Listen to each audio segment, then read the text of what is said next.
Então, bom dia a todos. Vamos falar de histologia. Eu vou compartilhar a tela aqui com vocês. Uma tela animada, ó, que tela linda, linda. Então, histologia, como eu já falei para vocês, é o estudo dos tecidos. Tecido é um conjunto de célula. Então, por exemplo, ó, célula, neurônio, célula nervosa. O conjunto de neurônios, a gente tem os nervos. Célula muscular, conjunto de células musculares, eu tenho tecido muscular. E as células epiteliais, eu tenho tecido epitelial. E os tecidos no futuro vão formar os órgãos, né? Então a gente tem 4 tipos de tecido: tecido epitelial, que é o tecido de revestimento, o tecido conjuntivo, que é o tecido de preenchimento, o tecido muscular e o tecido nervoso. Esses 4 tecidos formam os órgãos do nosso corpo. Beleza? Então, para ser um órgão, tem que ter pelo menos 2 tipos de tecido. Beleza? Então, aqui, ó, tecido epitelial, revestimento e glandular, que formam as glândulas. Tecido conjuntivo, tecido propriamente dito, frouxo e denso, que a gente vai ver hoje. Tecido hematopoiético ou hemocitopoiético, que é o tecido sanguíneo. Tecido adiposo, que é o tecido de gordura. Tecido cartilaginoso, que vai formar as cartilagens, e o tecido ósseo, que vai formar os ossos. Aí nós temos o tecido muscular, estriado esquelético, estriado cardíaco, o tecido liso e o tecido nervoso. Beleza? Hoje vamos ver se a gente consegue falar do tecido epitelial e o tecido conjuntivo, já que a nossa prova já está batendo na porta. Tecido epitelial. Então, assim, a primeira coisa é entender o seguinte: o tecido epitelial tem como função fazer o revestimento do corpo, tanto o revestimento externo quanto o revestimento interno. Tá? Quais são as características dele? Se ele é um tecido de revestimento, ele tem uma função importante, que é a proteção. Então, ele precisa ter células bem unidas, que nós chamamos de células justapostas. O que é uma célula justaposta? Uma ao lado da outra, bem grudadinha.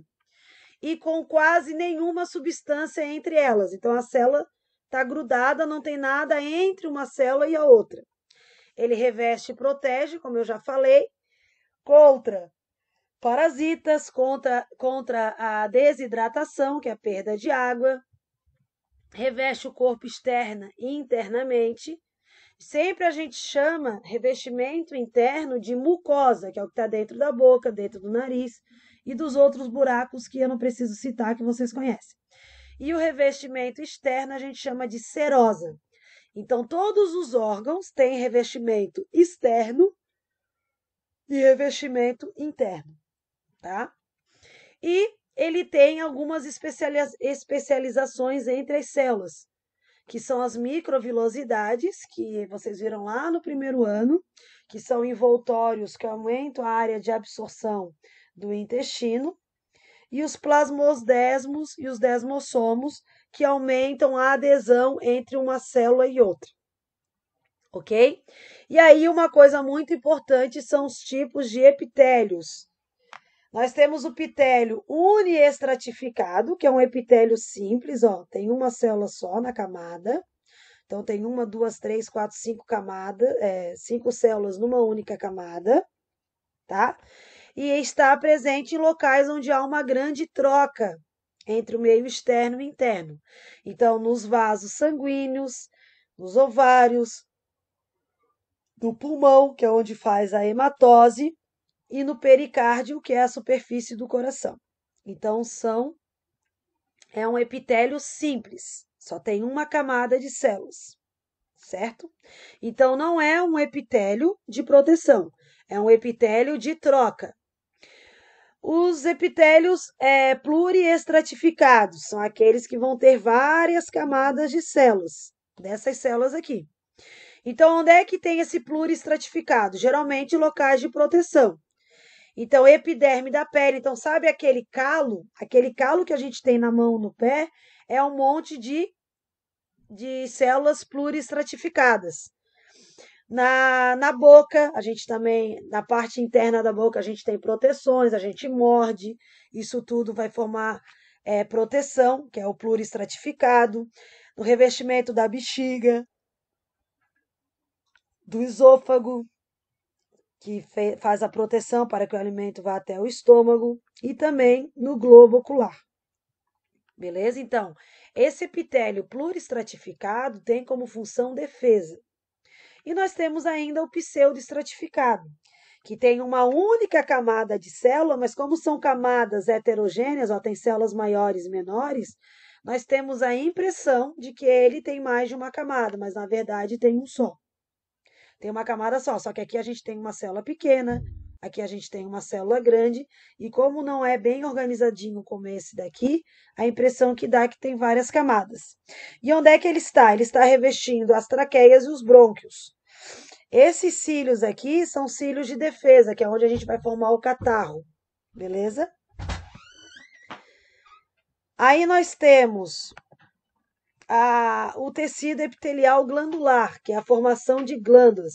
Então, nós temos as glândulas endócrinas e as glândulas exócrinas. Então, isso aqui é uma glândula exócrina. O que é uma glândula exócrina? É aquela que secreta substâncias para fora do corpo. Por exemplo, suor, saliva, leite, lágrima. Então, como é que funciona? Ó, as células secretam substâncias e elas vão para fora do corpo. Beleza? De novo. Isso pode ser proteínas, no caso leite, né? O leite é formado nas mamas e vai ser secretado para fora do corpo. As glândulas endócrinas, elas produzem substâncias que vão para o sangue. E essas substâncias a gente chama de hormônio. Ó. Tranquilo?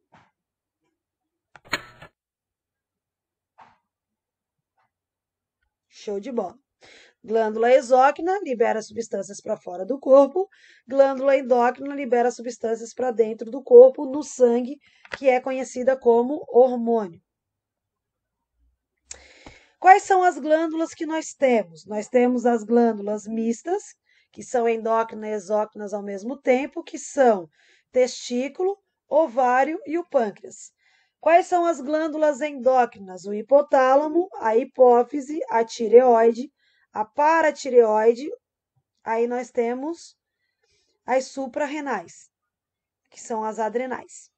Pâncreas, testículo e ovário são glândulas mistas. Beleza? Até aí tudo certo? A gente vai ter depois sistema endócrino. Quando nós falarmos sobre o sistema endócrino, aí nós vamos falar sobre todos os tipos de glândulas. Eu acho que depois a gente fala sobre isso, tá? Se precisar, eu volto nesse assunto. Tecido conjuntivo. O tecido conjuntivo é um tecido de preenchimento. Então, é um tecido que vai fazer o quê? Vai nutrir as células do tecido epitelial, porque as células do tecido epitelial, as de proteção, tem algumas células, ó, como essa daqui, que são células mortas. Tanto é que você consegue pegar uma agulha, colocar no dedo e não sentir dor. Quer dizer que é apenas tecido de revestimento. O tecido conjuntivo, tu já sente dor. Já tem sangue, já tem outras coisas envolvidas. Então, os tecidos conjuntivos, eles são tecidos que têm vários espaçamentos, ó. Tem vários preenchimentos, tem sangue, tem água. E isso tudo auxilia no nosso processo de transporte, cicatrização, entre outros. O primeiro tecido conjuntivo conhecido é o tecido conjuntivo propriamente dito, que nós temos de dois tipos, o frouxo e o denso. O frouxo, deixa eu ver só se vai aparecer aqui. Acho que não vai aparecer.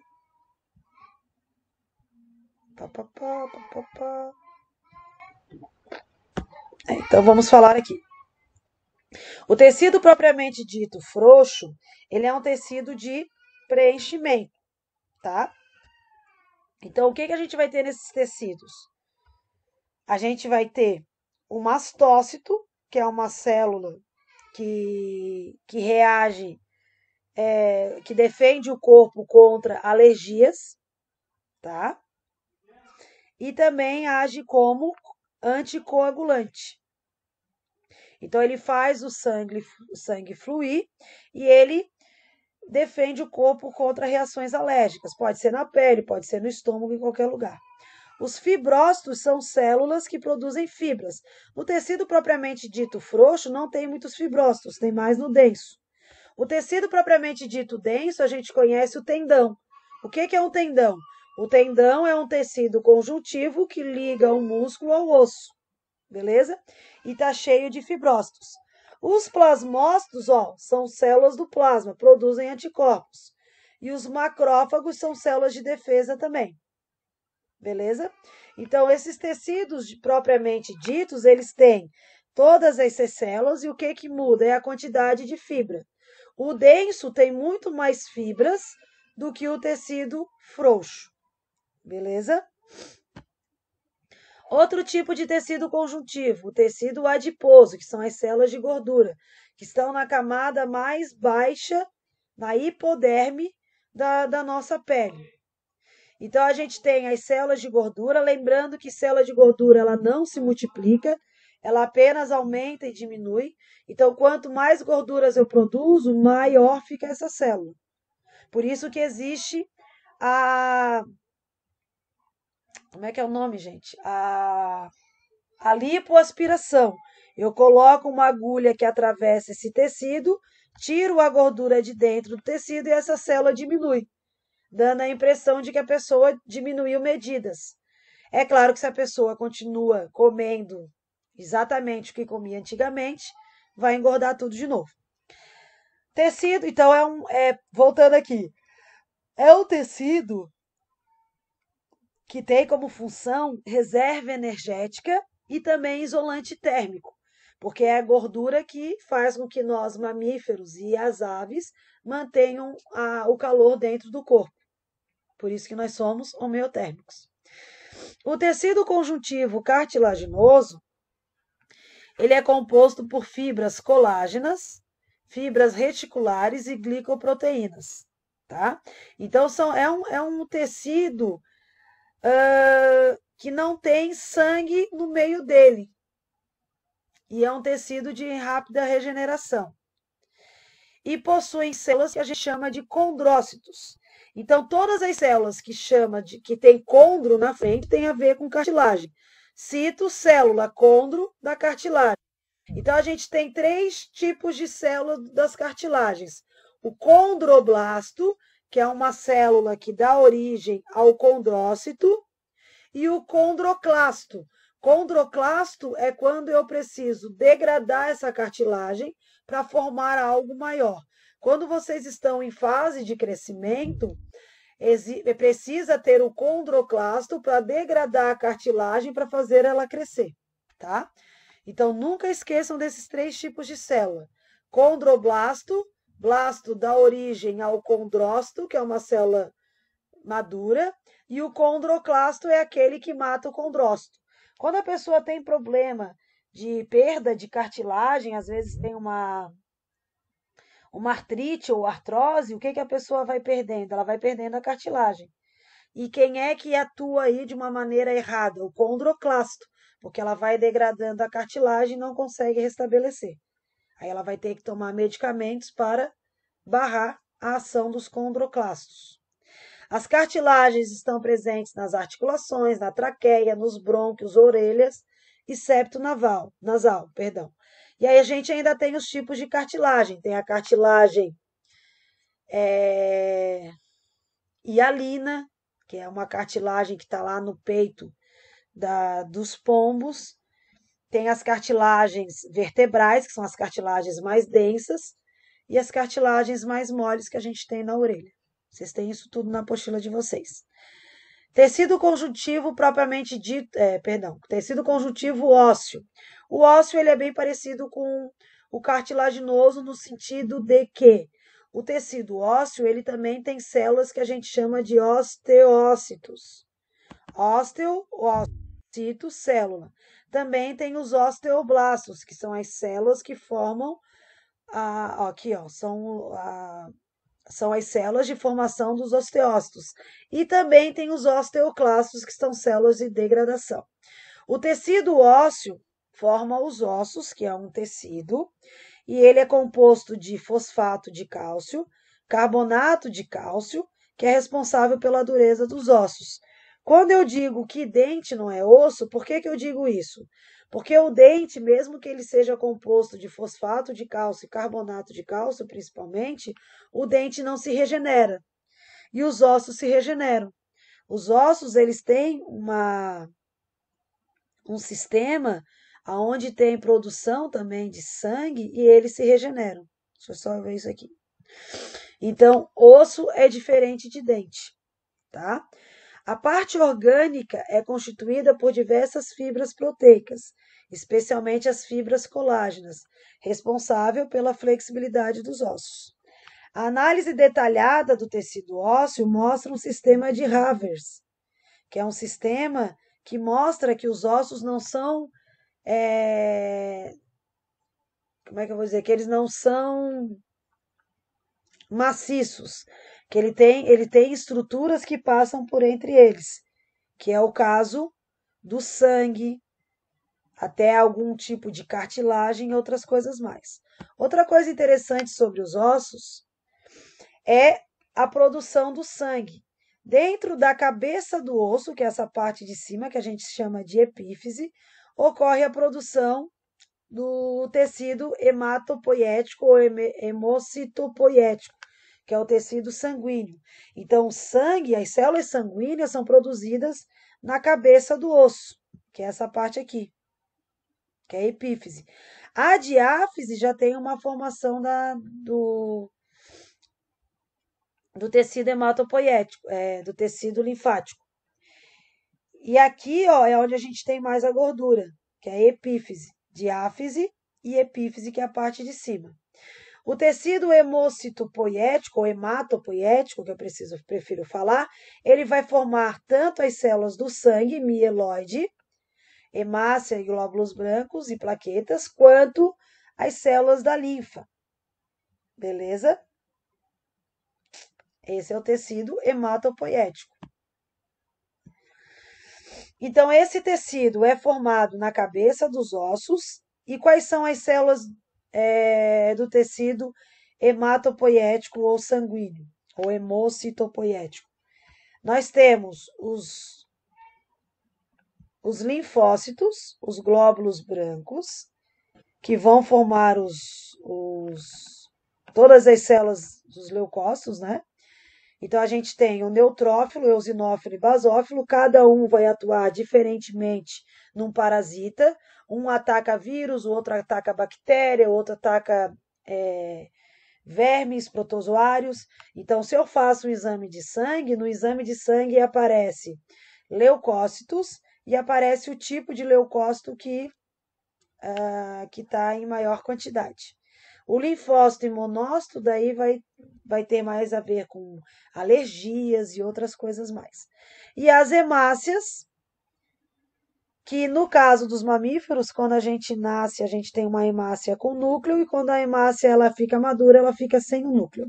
Ela fica anucleada. E ainda tem a formação das plaquetas. Plaquetas são restos de células, tá? Ok? Então, glóbulos vermelhos, qual é a função? Transporte de oxigênio e CO2. Glóbulos brancos, função proteção, defesa. E plaqueta tem como função a coagulação sanguínea, tá? Então, o sangue, ele não é homogêneo, ele é uma mistura heterogênea. Se nós deixarmos o sangue parado, nós vamos ter 45% de hemácia, que vai deixar ele vermelho com os leucócitos e plaquetas, e a maior parte do sangue é formada de plasma. E o que tem nesse plasma? Água, proteínas, glicose, hormônios, íons e outras coisas mais. Aqui a gente vai mostrar para vocês a função das hemácias, que é a troca gasosa, que a gente vai ver isso melhor em sistema respiratório. tá? Então, a função da hemácia é transportar oxigênio, tá? Não transporta muito CO2. A hemácia transporta pouco CO2. Ela transporta mais oxigênio do que CO2. Mas a gente vai falar disso em sistema respiratório. Aqui nós temos, né, os glóbulos brancos, os granulócitos, que tem essas bolinhas, que são os neutrófilos, eosinófilos e os basófilos, e os agranulócitos, quer dizer que não tem bolinhas dentro, que são os monócitos e os linfócitos. Os linfócitos são os glóbulos brancos responsáveis pela defesa quando a gente toma vacina. Então, a gente tem os linfócitos T, que são os linfócitos do timo, e os linfócitos B, que são os linfócitos do baço. Então, quando a gente toma vacina, os glóbulos brancos responsáveis por armazenar a memória são os linfócitos, ok? E a parte da coagulação, que é extremamente importante. Os leucócitos desempenham um importante papel na defesa do corpo. Os neutrófilos, por exemplo, como está dizendo ali, são capazes de fagocitar bactérias e outros corpos estranhos. Então, aqui eu tenho um vaso sanguíneo, aí o leucócito sai do vaso sanguíneo e vai até essa parte do tecido para atacar as bactérias. Isso aqui que está em roxo é o núcleo, isso aqui está fazendo fagocitose. Vai pegar essa bactéria e vai degradar. Então, tanto o sistema circulatório quanto o sistema linfático, eles atuam junto na defesa e desintoxicação do corpo. Agora, uma parte que é importante cair na prova são as plaquetas. Como é que a plaqueta faz a coagulação sanguínea? Então, a plaqueta libera uma enzima chamada de tromboplastina, e não é proteína.